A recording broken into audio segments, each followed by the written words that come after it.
What's going on, everybody? Welcome into another episode of the Lakers Outsiders podcast, brought to you by UCast Studios. I'm your host, Gary Kester, here with you as always. Hani Amadian is out again today. He is looking to be back in game number 2. He's questionable for game 2 at this point. We'll have an update later on that. So no questions, please, about Hani. I'm joined again by Jacob Rude. Jacob, the Lakers are undefeated since you hopped on this podcast again, so obviously we got a good thing going here. Listen, all I'm going to say is this is a contract year for me, and I'm going to be demanding a big deal in the offseason. You're like contract year Trevor Ariza. Remember when that was? I'm 100% very comparable.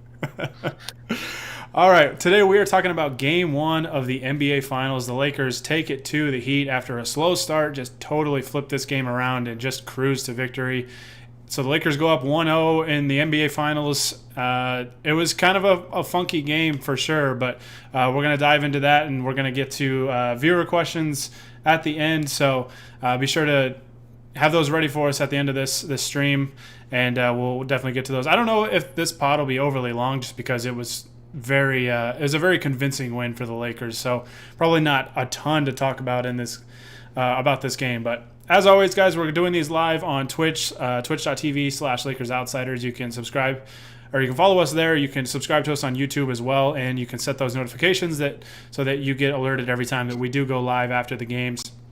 And, of course, you can like us on Facebook at facebook.com/LakersOutsiders, and you can get us live there as well. And then I'll edit these after the fact and throw them up on whatever podcast platform you can possibly find. We should be there. So, all right, Jacob, let's talk about this game. Very slow start for the Lakers, a little worrisome for me. 23-10, Miami came out just on fire, no pun intended. But they lit it up from the three-point line, jump out to that big lead, and then this game just totally flipped, and the Lakers dominated after that. Unironically, KCP saved the Lakers. Saved might be a bit much, but he hit those back-to-back threes. I think it might have been out of a timeout. Back-to-back threes that seemed to spark things in the first quarter. It was a similar first quarter that game 1 at least, that the Lakers have had these playoffs. I don't know what it is about game 1s, if it's like a feeling out process. Whatever it is, the Lakers are always kind of this lethargic start to a series. I was a little worried because you could get away with that you almost could get away with that against Portland, Houston.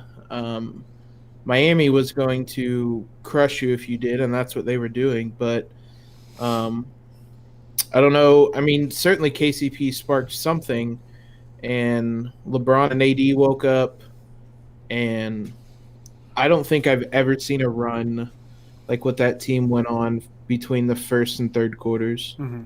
Yeah, CBS Sports HQ tagged us on Twitter that from the 4:20 mark in the first quarter through the end of the third quarter, the Lakers outscored the Heat 83-44.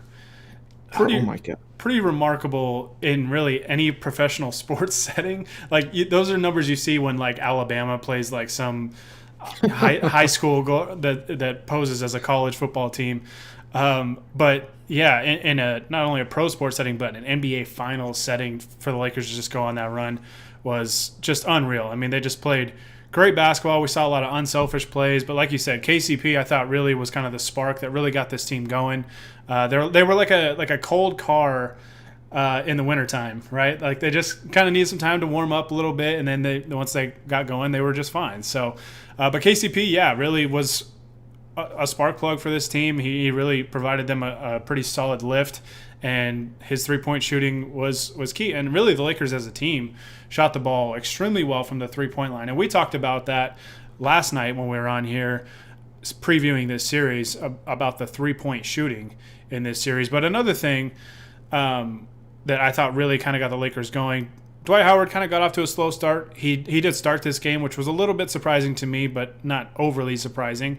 But it seemed like when the Lakers moved Anthony Davis to the 5, that's when they really started to take off in this game. Yeah, Raj at Unwritten Rules tweeted the stat after the game. AD ended up playing 23 minutes at the 5 tonight. The Lakers had a plus 51 net rating and a defensive rating of 71.4. Is that good? That's decent. Uh, I mean, I think it'll kind of ebb and flow in this series. I think the Lakers really punished them with their size. It seemed like in the third quarter, Dwight turned into like Pau Gasol with some of those passes in the third quarter. Um, and they were able to punish him. I still thought Dwight, his first shift in the first quarter wasn't great. There wasn't really anybody that was great in that time period. His third quarter shift was much, much better. I actually, I have, so in that stretch that CBS Sports tweeted about, the 420 mark to the end of the third, the 420 mark of the first to the end of the third. The Heat were 15 of 51. That's 29%. 5 of 21 from three. The Lakers were 25 of 52 overall. 11 of 24 from three, which there was a stretch where they were like 11 of 16 or something like that. So even that's a bit lower than what it was. They out rebounded them 39 to 18 in that stretch. And if you look at the advanced numbers, I'll have to pull that up here in a minute. But I don't. Pete Zayas, Laker filmer, tweeted roughly during that stretch. I think it was during the third quarter. A lot of eyes are being opened tonight. I felt confident coming into this. I certainly would have never. I think I even said that I didn't expect a blowout. I certainly did not expect this, but I was pretty confident with this game. This was something on another level, though. This was unreal. Yeah, so the advanced numbers in that stretch, the Heat had a defensive rating of 137.3. That's not good. You want that to be low. I'll say, is that bad? And the Lakers had a net rating in that span of 66.1. I don't think you can overstate. This is the NBA Finals, and the Lakers, for the better part of 3 quarters, 2.5 quarters, looked like they were playing like a G League team at times.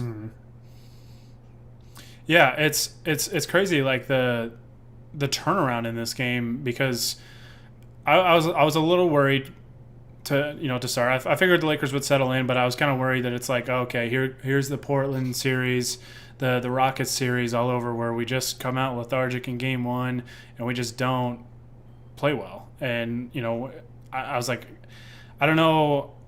I mean, I wasn't going to panic if the Lakers lost game one or anything, but it's like, this is a dangerous team to fall behind in a series, because as we've seen, they have not trailed in the postseason so far. This is the first time they've trailed in a series, so I'm curious to see how they come out.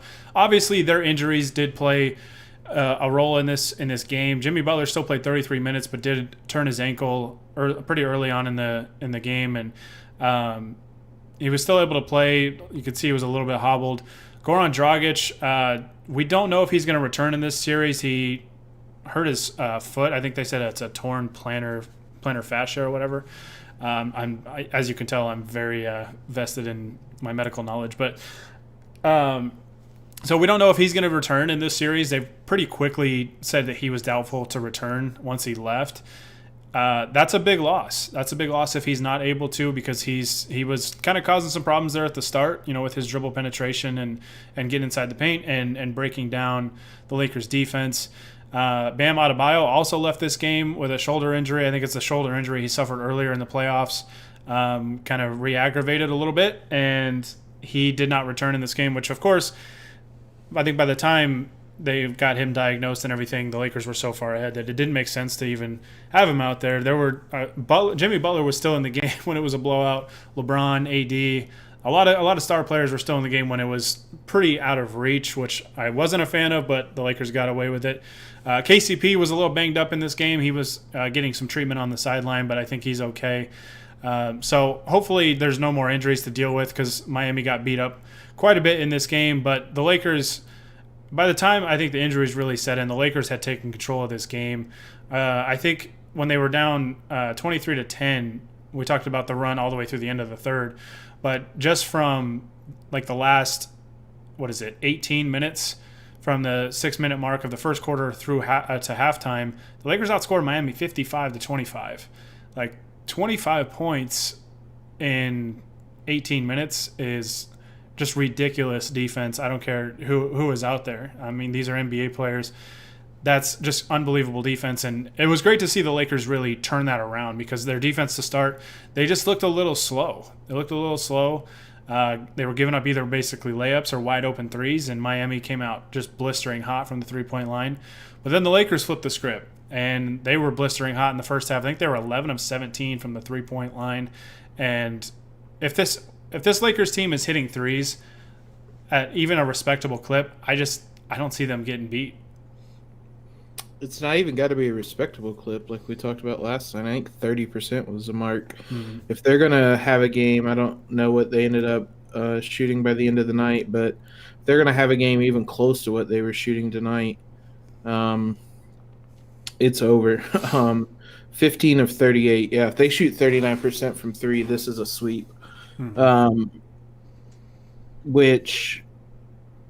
If you're looking at, like, they're probably not going to shoot that well again. So in one regard, it was important to get the win the night that you're going to shoot like that. There were a couple things that stuck out to me. And we talked yesterday. I wasn't as worried about the guys that could quote unquote could guard LeBron. What I was surprised with is how willingly Miami switched. Mm-hmm. LeBron bullied the hell out of Tyler Hero tonight. And it was wild how willing Tyler Hero was to immediately just switch on to him. They weren't fighting those screens at all. They were just accepting the switch.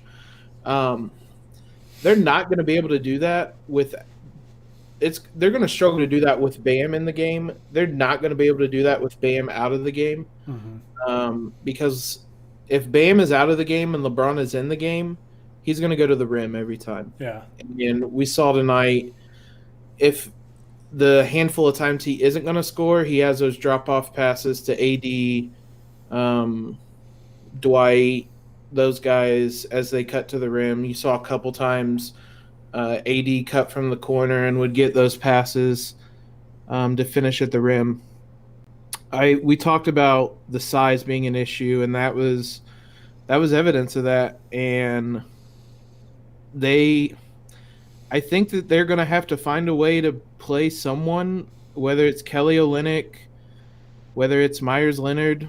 I don't really know, but they're going to have to play somebody back there on the back line just to be a body to deter that. But I think the bigger problem, or the bigger thing for them, is that they're going to have to figure out a way to avoid all those switches. They're going to have to fight through screens or something, because LeBron just absolutely picked apart Tyler Hero, Duncan Robinson. He was just getting whoever he wanted, matchup hunting, and just feasting on their defense in that way. Yeah, it almost, when Bam left the game, it almost becomes kind of similar to the Rockets series, where I think LeBron understands, all right, you guys are small and can switch a lot of stuff, but they also have those two guys, on the floor quite a bit, and Hero and Robinson, that LeBron says, please put one of them on me. And every time they did, he went to the bucket. And didn't finish all the time. I felt like LeBron left some points on the board today, missed a couple of layups, some that he got fouled on, but still probably should have finished. Still ends up with 25 points, 13 boards, 9 assists. How weird is it, do you think, for LeBron to be in a finals matchup that he doesn't have to go against a team that is just outrageously stacked? Yeah, I had a couple thoughts. One, how last season was the first year in like a decade he watched the finals from home. They mentioned that in the second half. This is the first time. I'm trying to think, who was the last pre-Warriors team? Those Spurs. And before that would have been, Dallas might be the last team that he entered it thinking that they weren't stacked. His first year in Miami, which we know how that turned out. But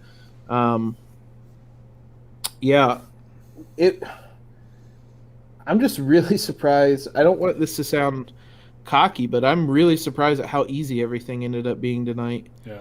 Um, the Lakers.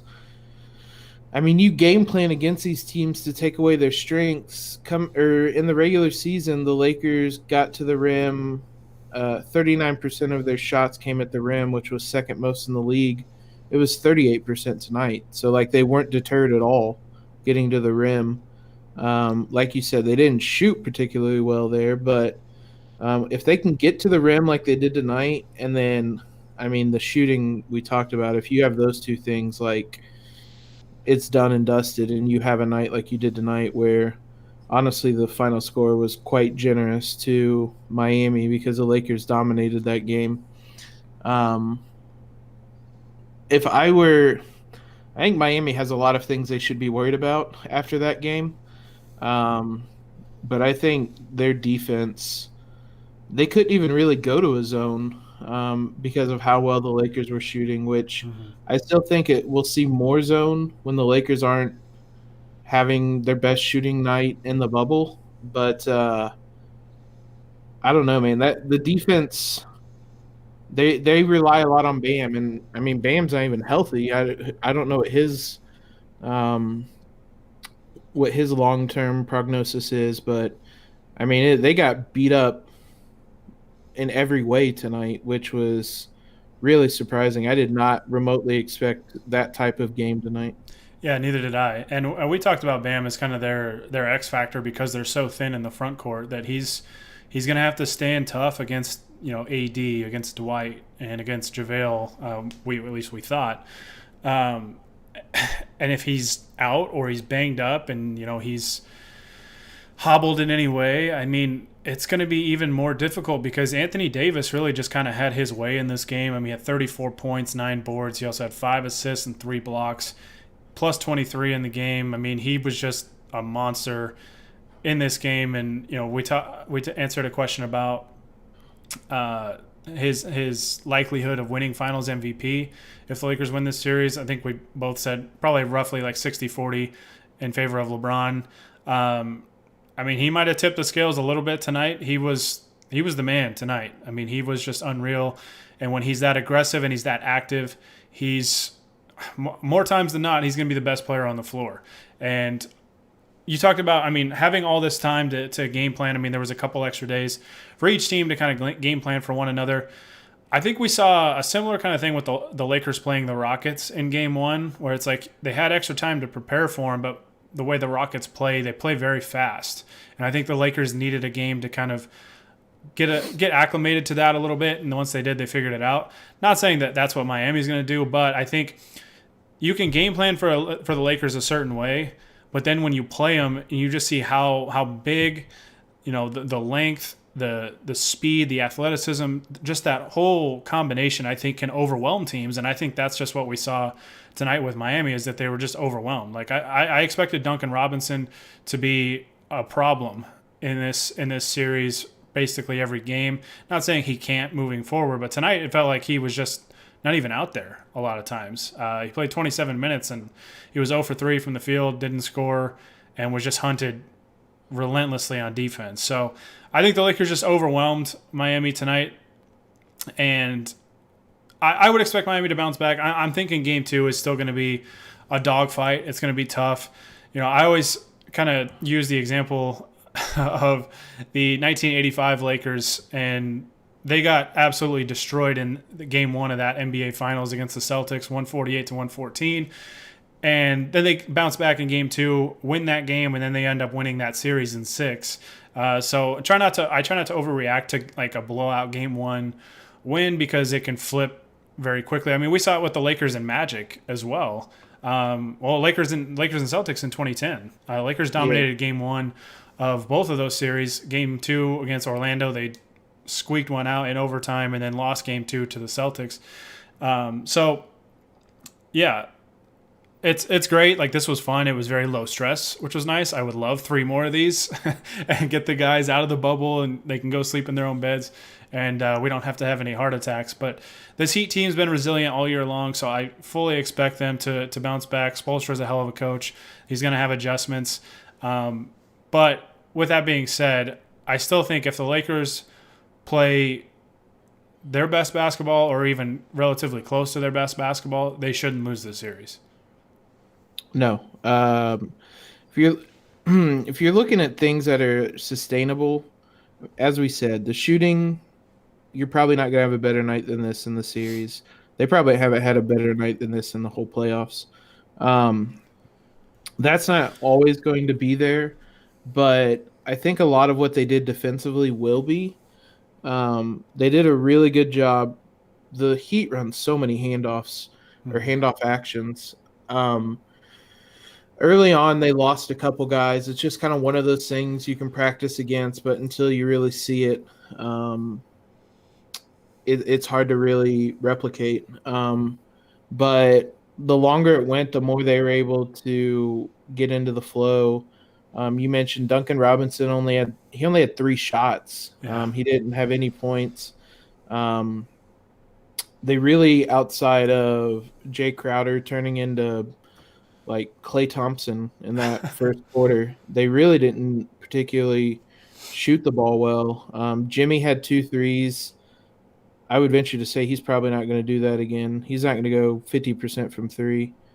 Um, Duncan Robinson, I still at some point will get hot and play well. Hero will probably get hot and have a game. You just hope it's not the same game. But the Lakers' defensive game plan, I thought they executed really well, which has been a something this team has done all season, a calling card of this team all season, especially in the bubble. When this team is locked in defensively, man, like they are so much fun to watch. They are near impossible to score on. Um, and a lot of what they did on that end of the court is replicable moving forward. Um, so while you can point at the shooting and say that's not going to happen again, that's fair. The size is going to continue to be a problem, whether Myers Leonard or Kelly Olynyk or whoever is in, and they're still going to be able to execute defensively. And none of that's even. I don't know. I mean, Dragic says he wants to play. Bobby Marks tweeted about Joe Johnson suffering the same injury in 2013, and he struggled. He got an injection in his foot each game, but he struggled shooting. Um, I don't know how much he's going to be able to play and how effective he'll be, which is a huge loss for Miami, I think. Mhm. 'Cause I was honestly really worried about Dragic. He's played so well. He was probably playing the best basketball of his career in the bubble. If you take away him, just taking away him, assuming Bam and Jimmy are fine moving forward, like that's a huge loss for them. So I think they're going to bounce back, but this was a demoralizing loss, I think, for Miami tonight. How much, and I think we talked about this a little bit in our preview pod, and I think it was something I saw brought up on Twitter, or maybe it was one of the commentators, but it's kind of something that I've thought about with this team. Miami obviously executes their offense extremely well, and they have such a balanced attack. How much do you think the Lakers, playing the first 3 series that they did, going up against Lillard and McCollum, Harden and Westbrook, Jokic and Murray, most of those guys, I would say outside of probably Westbrook, are kind of insane shot makers where like you can play unbelievably good defense and they can still score from anywhere on the court. Westbrook, I think the Lakers just dared him to shoot and lived with the results. But I mean, Harden is a guy, Lillard is a guy, Murray was a guy. Like those guys can all hit contested 30-foot bombs on you. No matter like how good of defense you play, you can play great defense and still, they can still hit shots. Butler can do that to an extent, but just not to the level of I think those guys. I think part of why we saw the Lakers excel defensively tonight is that yes, the Heat have guys that can make shots and make tough shots. I think Butler's one. I think Hero can. I think Duncan Robinson can hit those long bomb threes that are contested, but not to the extent of those guys. And I think the fact that they don't have a guy that can consistently do that really kind of tips it tips the scales really in the favor of the Lakers in this series moving forward. Yeah, you could honestly probably have made an argument either way coming into this, and I probably would have bought it. Like, you could have made the argument that they're tougher to guard because there's not one person. Hmm. But I think we saw tonight when you're playing against all the players you mentioned, you always have to know where they're at on the floor. So it's always kind of something in the back of your head when you're running off screens or whatever. You have to know that Jokic and Murray are setting a ball screen on the other side of the court or things like that. Hmm. With this team, you don't necessarily have to be aware of that type of thing. Now, there's a lot of stuff that they still do. You saw the system they still ran tonight. It's a different mindset, and I think it's a bit of an easier mindset. Um, I think in a lot of ways, the teams that they played, more than anything, I think I may have tweeted this. If not, I said it at some point, but I think the Denver series was really big for them defensively to see a team like that. Hmm. That runs actions like that to get them prepared for the finals, especially now that it's Miami, because you have to be focused at all times defensively against Denver, as we saw, or you'll get back cut and stuff like that. And the Heat are a very similar team. I believe they led the league in cuts this season, and they were really good at it. Um, they may have also led the league in points per possession on cuts as well. So um, it's those types of things that the lead up to these finals have prepared the Lakers for. That super easy road to the finals they suddenly had. Um, but I would, I think after watching tonight, I think it's probably a bonus or a positive, I should say, that they don't really have that one person you have to always be aware of because it allows you to focus on kind of what's in front of you and not have to think about what's going on the other side of the court, basically. Yeah. Like we said, they've got guys that can make tough shots, but not to the extent of Lillard, where it's like, dude can hit a 40-foot step back in your face, Yeah. like just otherworldly shot making. Miami doesn't necessarily have that, but they are very balanced, and so it's a different type of approach. But I think it's one that typically benefits the Lakers because then they can just focus on playing good, solid defense as a team, and they don't have to really kind of lean their focus on one particular individual or two individuals. It's kind of as a group. Obviously, Jimmy Butler is top, I would say probably top 15 player in the game right now, maybe top 10, I guess, depending on how you kind of see him. But yeah, just the shot making, he provides value outside of his offensive ability as a scorer. The shot making just isn't on par with the Dame Lillards, the James Hardens, and that's not a slight in any respect. Like it's just those guys are insanely good at putting the ball in the hole. So, but remember, the Lakers have nobody to guard Tyler Hero, and he was 6 of 18 in this game. So, Caruso came in and did a really good job on him because he was hitting shots early. Caruso's so damn good. He's so much fun to watch defensively, because he is so damn smart. Like I'm still annoyed at the people who complained about the coverage he got because he is like I saw somebody tweet, but he's played so well that people have forgotten that the Lakers don't have their starting point guard from the regular season in the bubble. Just imagine how he's playing now paired with how Avery Bradley was playing most of the season, how big that would be. yep. He's been incredible. Yeah, and he was one of a few guys I think that really helped the Lakers in a number of ways tonight. Obviously, you get 34 from AD, you get 25 and 9 assists from LeBron. But you had these other guys step up. KCP ends up 3 for 10 for the game, 2 of 6 from the 3-point line. He did hit all 5 of his free throws. I feel like KCP does not get to the line 5 times in a game very often, but he gives you 13 points. Danny Green had 11 points, but it felt like he had more than that. He was 4 of 9 from the field, hit 3 of his 8 threes. Finally got to see some go through the net, which was really nice, and had a pretty nice floater as well. and played really good defense again. You know, Danny Green, as frustrating as the shooting has been, the defense has remained pretty consistent all year long, and it's been really, really good. And a big reason why this team is so good defensively. I thought Markieff gave the Lakers pretty good minutes tonight. He had 8 points, 3 of 6 shooting, hit 2 of his 3 threes. Kuzma was 1 of 7, but I thought defensively he was pretty good in this game as well. Played pretty smart defensively, and with him, that's really all you can ask. Rondo, like these guys, looking at some of their box scores, like Kuzma 1 of 7, still thought he was good. Rondo 2 of 7, still thought he was good. He had 7 points, 4 assists, and just basically directed the game like you would expect, him to do. And really, that's all the Lakers can ask for from him. Caruso was really good in this game, especially defensively, but had some good cuts and dives to the basket. So the Lakers got more than enough from the other guys in this game, and I think that's important because the question has been asked all year, like who's going to be that third guy for the Lakers? And I think the fact that they do it by committee is what makes this team so dangerous. It's awesome. Danny Green led the team in net rating again tonight, plus 32.9. His ability to always lead the team in net rating, I don't know how he does it.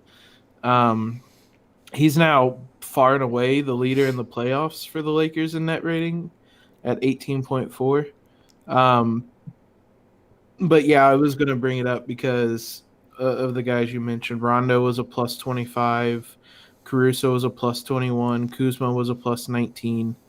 All those guys, like you said, their box scores weren't great. I mean, Kuzma had a 85.1 defensive rating, which was the best on the team aside from the guys that played at the very end. Mm-hmm.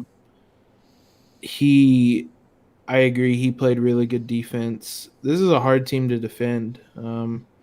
So you have to really work on that end.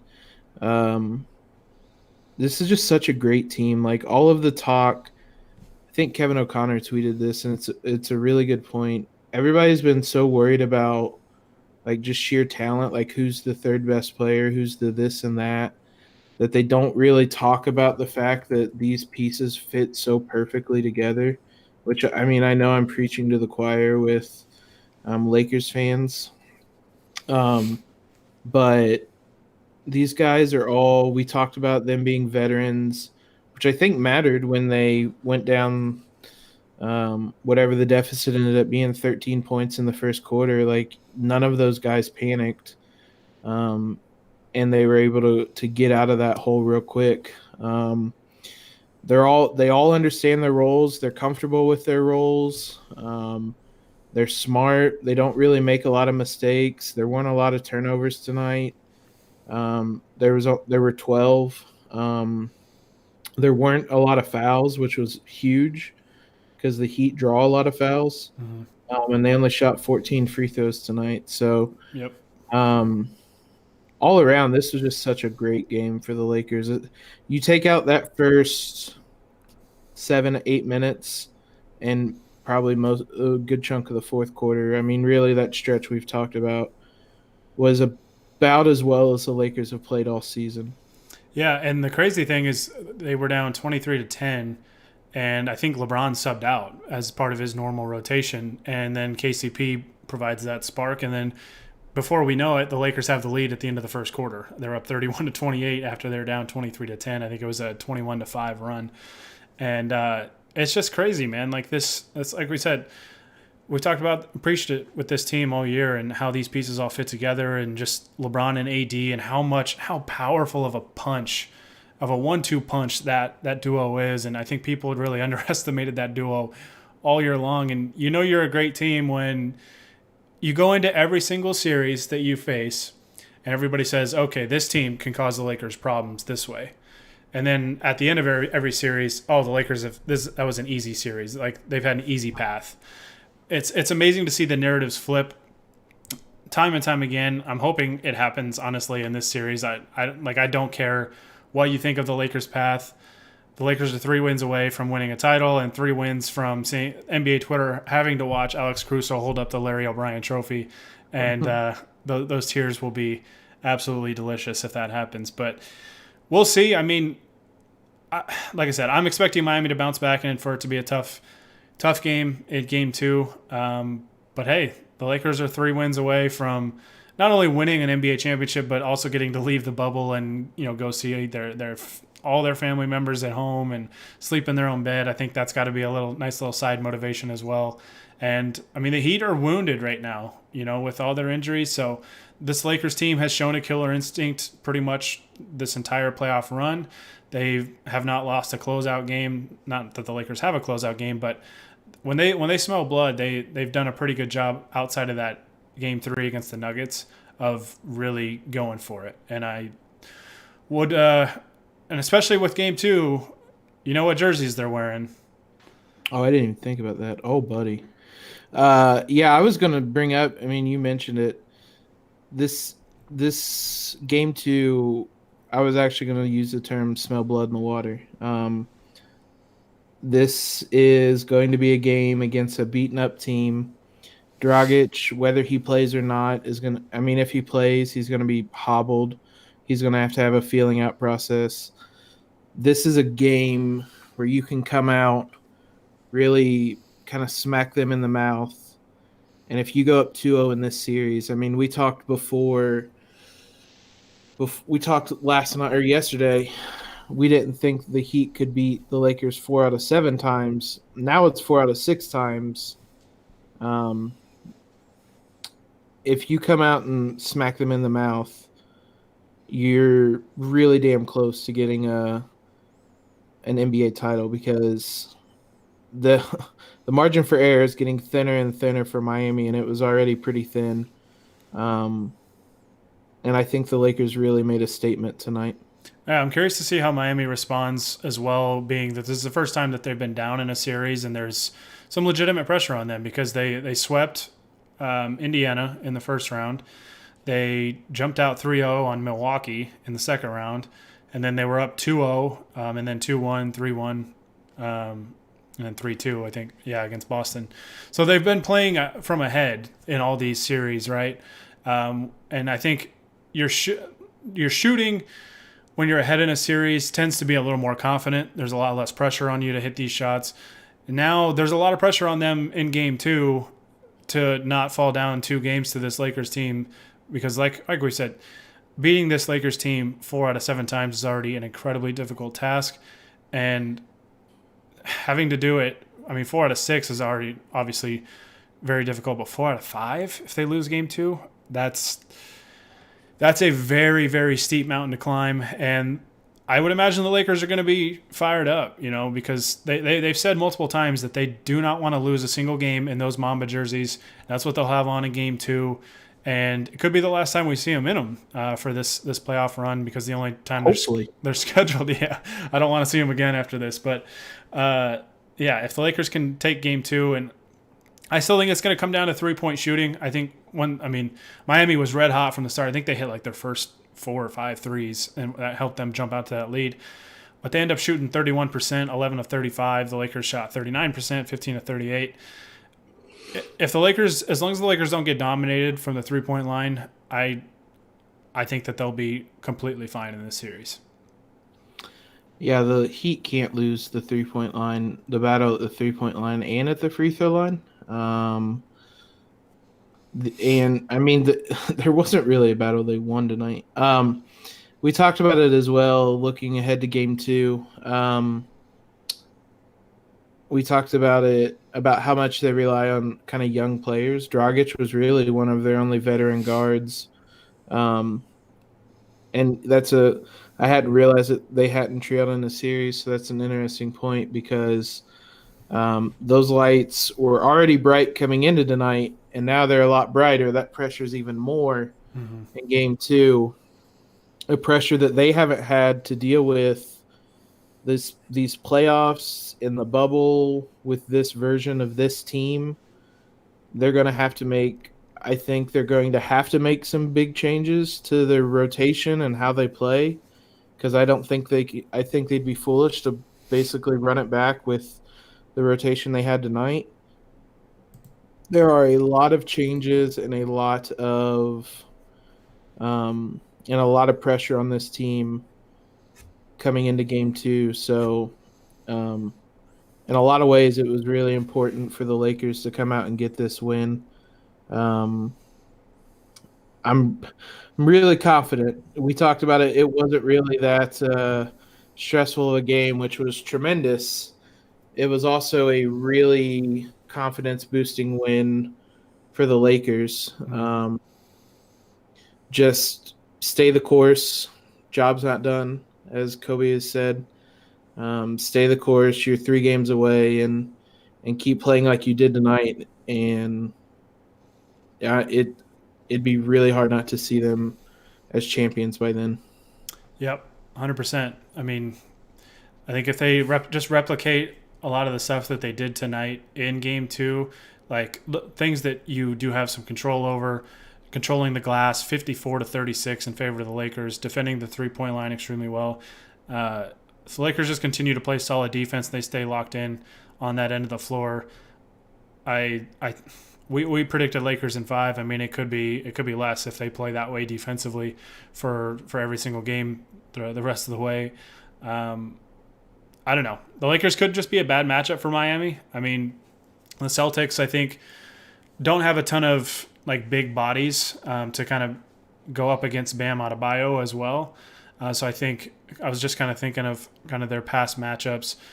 The Lakers just present challenges that a lot of, maybe if not all the other teams, just can't because of their size, their length, athleticism, the versatility, all that stuff. So we'll have to see. We'll see how game two goes, but I think, the Lakers have a pretty good formula for success, and I think as long as, they come out and they play hard, they execute defensively, and they just hit enough open shots, I think they're still just going to be fine in this series. And as long as AD and LeBron keep being AD and LeBron, I like our chances. I like our chances for sure. So, all right. Anything else you want to add before we dive into some viewer questions and get out of here? LeBron and LeBron still hasn't played, or he didn't play over 40 minutes again tonight, I should say. And he still hasn't had to go supernova or anything like that. That's the most impressive part about this Lakers run is that, I mean, LeBron's been incredible, but he hasn't had to do what he did in Cleveland to get us to this point yet. So that's still incredible to me. And that's a lot of credit to AD, who through one game is probably your finals MVP. Yep. We're going to have some serious AD discussions if the Lakers get 3 more wins and get him a championship because he's a very, very unique talent that we haven't seen very often in this league. So, but 3 more to go. We'll be focused on just game 2, and we'll be here. I don't know if Hani will be back after game 2. I think he might have a solution to be back after game 2 on Friday. We'll have to wait and see. But if not, you might see me and Jacob again. So, all right, let's dive into these questions before we sign off. Looking just kind of at this chat here. Honey is joining us via the chat. So, hi, Honey. He did call me Dr. Gary, which just no. Don't ever do that. There's already been enough public health concerns throughout the rest of 2020. We don't need to add that to anybody's list. So, let's see. We got asked, is there any concern with the Lakers, with the way the Lakers shot to close the game? Because I think they did miss like 13 straight threes, I think, at one point, which I thought was crazy. I know they had missed a lot, but they definitely cooled off quite a bit in the second half.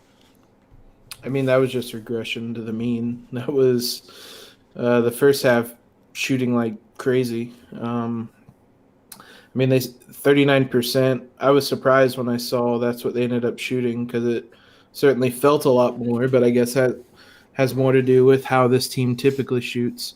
No, I'm not too worried. I mean, I would expect a sort of regression over the course of the game. We still shot above average by the end, so I wasn't too worried about that. Yeah, I wasn't worried about it either, mainly because it was basically a byproduct of the Lakers going through the motions because they were up by 25, 30 points, and they were just kind of settling for a lot of threes. When they were executing their offense, the threes were in rhythm. They were shooting the ball extremely well. They were crashing the glass, just doing all the things that they needed to do.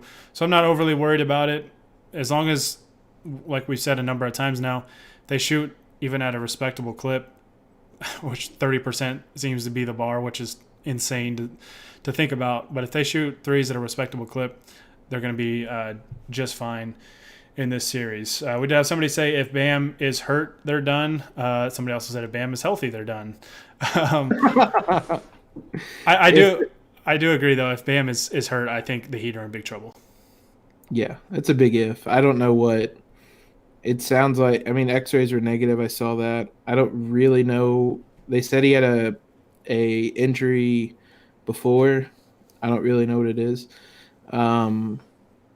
Yeah, I mean, in the hypothetical where he's not playing, like, no, yeah, it's all over. But that's pretty much the case if anybody's best player gets injured. So, yeah, I hope he's not injured because I don't necessarily want to win a title like that. Yeah, it sucks. It sucks seeing so many injuries. You hope that they're healthy. You know, you never want to see injury with any player, any person. But you know, hopefully they're good to go. But if they're not, if you're the Lakers, all you can do is play the guys that are in front of you and just not lose focus and just continue to execute the way you need to and get the job done. And all that outside noise doesn't mean anything if you're holding up the Larry O'Brien trophy. It really doesn't. So let's see. Lakers fans should know Game 1 doesn't mean that much. I think that is true. You can't read too much in Game 1. It's always nice to have Game 1 because Game 2, there's a lot of pressure if you're down a game because not that 0-2 is impossible to come back from, but it's a lot of pressure to win 4 out of 5 games in the playoffs against anybody, let alone a team in the NBA Finals. I wouldn't say Game 1 doesn't mean anything. I mean, the overarching point from that, though, is true that we should know that you can bounce back from Game 1 defeats. I would say the counter to that is in our Game 1 defeats, they were close and the problems we had were fixable. This Game 1 defeat wasn't close. And I don't know how much. I mean, I think it's a personnel and, as you said, a bad matchup issue for the Heat. I don't really know how much of it is fixable. Yeah, it's one of those things that it's not only that the Lakers are just bigger than pretty much every team. It's that those bigs are also athletic and they're fast.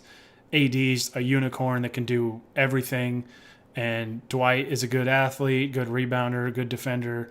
Like they're not just stiffs out there, right? Like bigs that just can't move, and they're just big guys. Like they're mobile bigs. I mean, JaVale's a good athlete for a big guy. It just presents different problems than a lot of teams can present. So it's just kind of one of those things. It might be a bad matchup, but we'll have to kind of see how this series plays out. My boy Richmond says Lakers in 5. That's what we said as well. Hani said Lakers in 6. So he's got to be a little worried after this game that he's going to be 0 for 4 on predicting the games in these series. He's getting, I mean, to his credit, he is getting the winner right, though. That is some stubbornness if he's still going Lakers in 6 because there isn't a lot we saw tonight. That would have to be 2 like all-time shooting performances for the Heat, I think, to pull out 2 games in this series.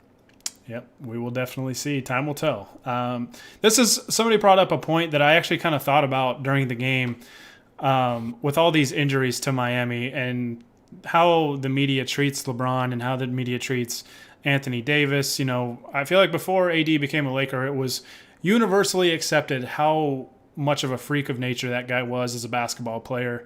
And then he comes to the Lakers and he's only winning because he has LeBron James. And LeBron James is only winning as a Laker because he has Anthony Davis. As if, it's a crime to have good teammates.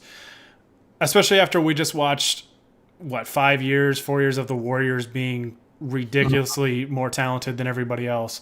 But somebody said, reminds me, the injuries that Miami kind of suffered tonight, reminds me of the whole Kawhi best player in the NBA narrative that we all had to hear all year without a single mention of the Warriors' injuries in last year's finals. It says, I wonder if LeBron will get that same respect. zero shot. No. They will, when it comes to talking about LeBron, like I think they said he was the fourth player ever in NBA history to reach the finals a 10th time, which is insane. But the talk, if the Lakers win this and Miami is shorthanded, the media, a lot of media members are gonna sell it as, oh, they beat up an injured and shorthanded Miami team, and that'll be at the forefront. And he will not get the same treatment that Kawhi Leonard got. It's such a silly argument. I try not to get too bothered by it because every playoff run features the winner has some form of luck, basically. I don't really like using that word when it comes to playoff runs, but they have good fortune, I guess, would be a better way.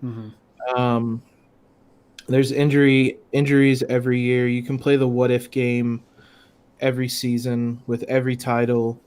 Um, I, I wish I knew who wrote it, but there's some fun. There was a fun article when people were debating whether this upcoming title would have an asterisk, and this was back during the kind of lockdown, and somebody went through and listed the last like 20 NBA finals and explained why that final would have an asterisk. You can do this every season. So I agree. There's no chance that you will get that benefit of the doubt, but it doesn't make the Larry O'Brien trophy any less sweet. Like, it doesn't take away anything from the championship. So you can say whatever you want about this title, but if the Lakers do win it, which there's still 6 games to go potentially, but if the Lakers do win it, honestly, I think in some ways this is a more impressive title considering just the odd circumstances around it inside this bubble. Yeah, and I mean, we've talked about it. This is a team that fought hard for a home court advantage and didn't get to use it. So, yeah, it's crazy circumstances, but it is what it is. And if you're the Lakers, all you can do is play the team that's in front of you. You know, I mean, everybody thought it was going to be a Clippers-Bucks NBA Finals, and those two teams got put out. The Lakers beat the team that beat the Clippers, and right now they're up 1-0 on the team that beat the Bucks. So we'll have to see how the rest of this series shakes out. But you know, it is what it is. I don't think you can put an asterisk next to this because every team that was in the bubble went through the same circumstances. The Lakers have been without their starting point guard throughout this whole process, and they're making the most of it. They're making the most of it. Somebody did bring up Warriors' first championship. There was no Kyrie or no Kevin Love, and LeBron took that Warriors team to 6. Yeah, I mean, injuries are part of it. You know, it sucks to see, and we hope that these guys from Miami are good to go, and they're not seriously injured, and they can still play and be healthy. But if they're not, all you can do is play the guys that are play against the guys that are in front of you, and just try and capture the Larry O'Brien trophy. It's all you can really do. So, and then we'll sign off on this note. Somebody did bring up the fact that there's a possibility that Antetokounmpo gets an NBA championship this year, but it would not be Giannis. It would be his brother Kostas. Hopefully, he will be able to talk about how great it is to win a title with the Lakers to his brother, and use that as a recruiting pitch to get him to come to LA in a couple of years. I mean, I can think of no better recruiting pitch than saying, Giannis, like Rob Pelinka sits down with Giannis Antetokounmpo and just goes, we could tell you why we want you. We brought your brother here to tell you how great it is to win a championship as a Laker. Yeah, have instead of Pat Riley has all those stories about, or all the stories of Pat Riley where he breaks out his championship rings as like a recruiting pitch. Mm-hmm. They can just have Kostas come with them to the meeting and tell him to bring the championship ring. Just be like, hey, look at your brother's finger over there. That's what. Just give him a nice fist bump. Yeah, exactly. A well-timed fist bump. All right, well, that's going to do it for us. Thank you guys so much for joining us in the chat. Always appreciate the comments and the questions. Love doing these after wins. It's so nice. It is so nice. Lakers are 13-3 now in the postseason, which is pretty crazy for a Western Conference team in this day and age when you don't have 4 Hall of Famers on your team, which, I mean, I guess the Lakers do have 3 if you include Dwight Howard, but not like in their prime, not four in their prime, like we saw with the Warriors the year that they just ran through the Western Conference. So it's been fun so far. 3 more wins to go. We'll be back on Friday after Game 2, hopefully talking about a 2-0 series lead. We also had somebody say, "Go Reds." Sorry to bring it up so soon. Talk about that tonight. They're still alive, still hope. But your Lakers got it done today, so hopefully that makes you feel a little bit better. Matt Vazine, if you're listening to this, because I think you still need to listen to the last one, zone defense is for cowards. Just wanted to let you know that. But as always, guys, we record these live after these games on twitch.tv/Lakers Outsiders, as well as YouTube. So subscribe to us there, follow us on Twitch, and like us on Facebook, facebook.com/Lakers Outsiders. We'll be streaming there as well. And then, of course, I will edit these after the fact and throw them up on whatever podcast platform you can find them on, Apple Podcasts, Podbean, Spotify. They will be up there. So, but yeah, we're going to get out of here. So until next time, with Jacob Rude, this is Gary Kessler and the Lakers Outsiders, signing off. Shout out Vladimir Radmanovich.